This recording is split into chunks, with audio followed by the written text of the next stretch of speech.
All right. Jennifer Smoak is back with us, fantasy football guru. She has had a mini comeback after an awful start to her season. She also was distant. She was on a trip the last couple of weekends and not available. And so she joins us on a hot streak. Jennifer, how is your team? Hey, boys. They're doing much better since the last time we talked. I think it's been 3 weeks or 3 fantasy weeks since I've talked to y'all, and I've gotten 2 wins out of those 3 weeks. So I'm now at 3-4. I'm tied for 3rd place, but I have the most points out of the people I'm tied with in 3rd place. So right now, if we were to end the season, I would make it into the playoffs. So Jen, we're on a good streak. Yeah, you're doing well. Do you feel like you have any – because I'm looking at your roster, I don't think you have any real deficiencies here.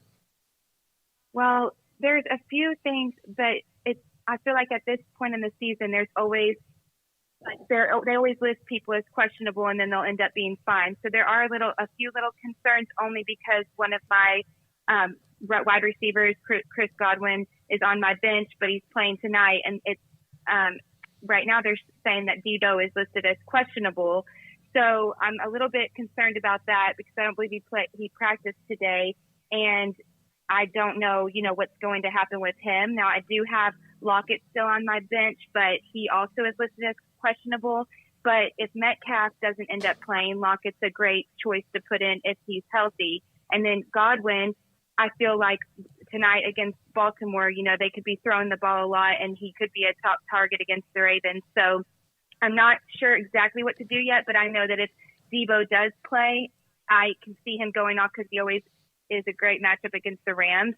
But, Debo, I've just been kind of disappointed in Debo. I feel like everyone always talks about how dominant of a player Debo is and that they need to get the ball to him. And when he does get the ball, he just explodes. But they don't get the ball to him enough. And so I feel like this year he hasn't really been having those crazy fantasy weeks. He had one about 2 or 3 weeks ago. And then other than that, he's been pretty, even. So I am disappointed that he hasn't had more explosive weeks. And I just feel like it's a hard choice to put him on the bench with how good his potential is. So that's the only thing I have this week that I need to decide on. Well, they had the big run with him last year. Remember, they had that streak, and that he led to the contract. And you got to be careful because he was almost like a Taysom Hill type. Well, he's had not same type player. He's had some really good games, but again, and part of it is Jimmy G is so.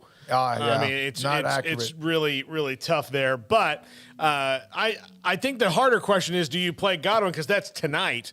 And then if you play him and he doesn't have a good game, it's not like you can just take him out of the lineup and hope the points it would have been from Lockett or Debo. I think you leave Debo in, and if it comes down to game time, it's not looking good, then flip him out with Lockett. They're probably both going to play, so you're okay there. Yeah, and that's the thing is San Francisco just has so many weapons. I mean, I feel like Jeff Wilson's running the ball good. Now they've got McCaffrey, and they just have a lot on the offense. So it's not that Debo isn't good. He just doesn't have as much, he isn't getting the ball as much as he did last year. So, yeah, I think it makes me too nervous to sit him. So I do feel like I'll end up playing him unless he ends up being out. And then, yes, I do have Lockett as long as Lockett ends up being healthy too. So that's one of my main things. I don't know if you saw that I did pick up Mostert a few weeks ago on waivers because James Conner is horrific and always gets hurt. So I can't deal with him anymore. He's on my bench until otherwise noted. But all my other running backs that I have as backup, they're not really beneficial. So I feel confident with Mostert. I mean, Mostert had a really good week last week, and I'm impressed with him. He had 16 rushes for 79 yards and a season high of 4 catches for 30 yards. So I feel like if they keep feeding him the ball, he's a good spot for me to have in running back 2 with, my other choices right now. So I am pleased with him.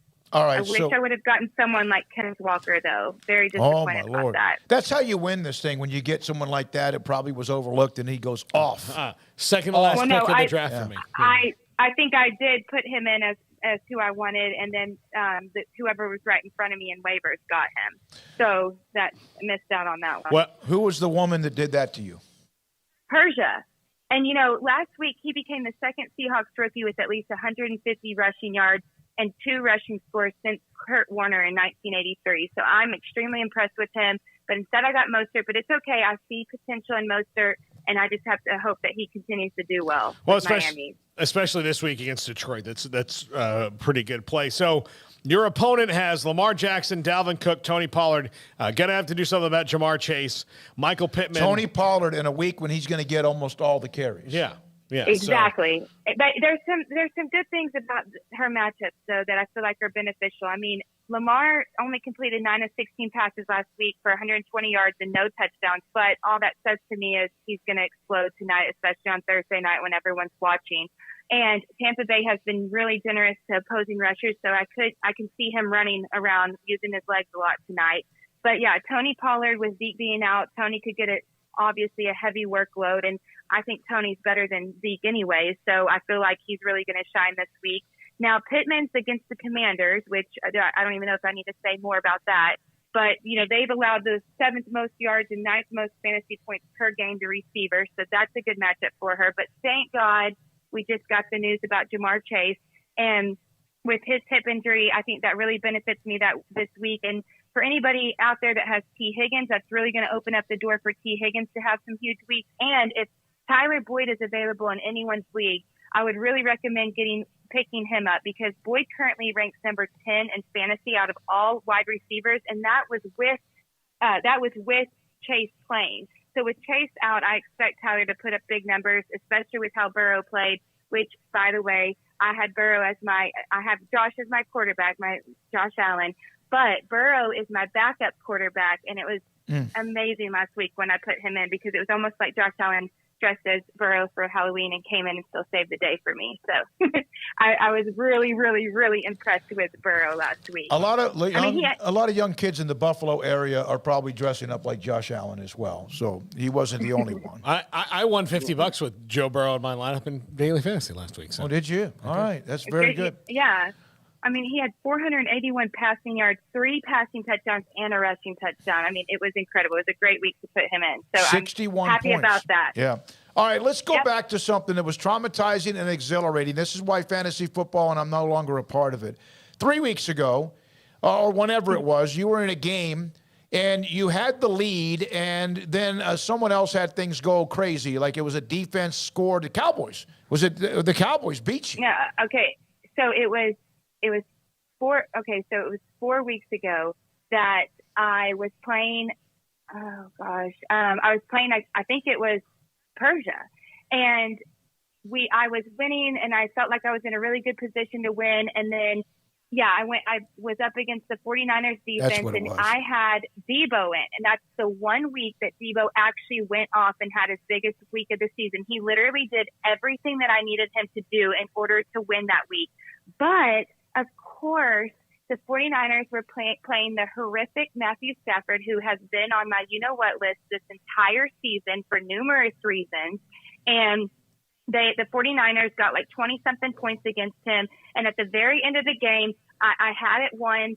And, of course, Matthew, being as terrible as he is, threw a pick six. The 49ers run it back. And then after that, it was just like another 2 sacks, another fumble recovery. And it just all went downhill against them. So, surprisingly, the next week, so I lost that week. It was horrific. The next week, I'm playing Taylor. I was up by a certain amount of points, but she had like 3 or 4 players in, and all I had was Dallas's defense. And I think I had James Conner. I think that's when he got hurt again. He's always hurt. So Dallas is playing. All of her players are done playing, and I think she's winning by 2 point something points. Okay. And I'm like, okay, well, all I can rely on is Dallas's defense. And with not even that many minutes left in the game, Dallas ends up sacking Matthew Stafford. He ends up fumbling the ball, so I get a point for the sack, and then they end up recovering the fumble, so I get 2 points for the fumble recovery, and I ended up winning by 0.6 points. Did you know I couldn't even be excited because I was in such shock. Well, and it was one of the best wins of my life. And then to close it out with this, Daniel, then, even in your most exciting moments, said you do know the NFL changes stats, like he may have been given a sack, but he ran out. Micah Parsons just got one today. Yeah, I know. Completely busted my bubble. So I'm sitting there and I'm like, did I just win? Did I just win? did I just win? He's like, hold on, wait for the end of the game. I'm like, oh my God. And I'm staring at the score, I'm refreshing it, and he's like, okay, but I do have to tell you something. So after I realized I win, he's like, you know, they have to like calculate out all the stats and everything up in New York, and then it's been seen that, you know, days later they change the score. And I'm like, so you're telling me I can't even celebrate this win until Thursday? And this was Sunday. And of course, this is the week where all of my games are over in the 3 o'clock game. Like I already knew by then. And so I couldn't breathe for 4 days. And then finally I saw the confetti hit and I was like, all right, I won. Congratulations. Natasha has kind of owned you.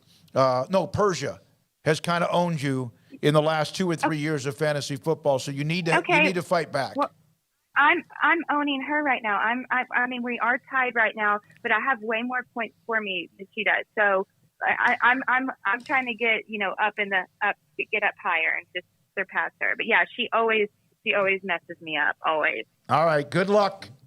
Okay. Thank you very much for being a part of the show, Jennifer. Yep. Hey, Jennifer. Is that my Bubba? Yeah. What's up? Your thoughts on Tech and Baylor this weekend? Oh, dear. Big Tech grad. So, I mean, that's a hard matchup because I feel like, I mean, with the way Baylor's been playing and the way Tech has been playing, I feel like Tech would be a little bit more favored right now, but I also feel like Baylor could surprise anyone this weekend. I don't know what to say. It'll just be a fun game to watch. Yeah. I'll just say that. Well, that was a very sweet way of saying that. I'm not going to pick one team or the other on Waco Radio. No, go ahead. So, who do you think really wins the game? It's in Lubbock. We'll go ahead. And not to mention the coaching situation too. So. Oh, really? Yeah. There's a lot. I'm going to say that I think that Texas Tech is going to take this one, but okay. I hope the Bears play well. You don't have to sound skittish. That's fine. I'm picking Tech too, probably, so it's not a big deal. But yeah, that's probably smart. All right. Thank you, Jennifer. All right. Love you guys. Jennifer Bye-bye. Smoak, fantasy football guru. Paul called her the guru. She started out like 0-3, but she's fought back. She's 3-4.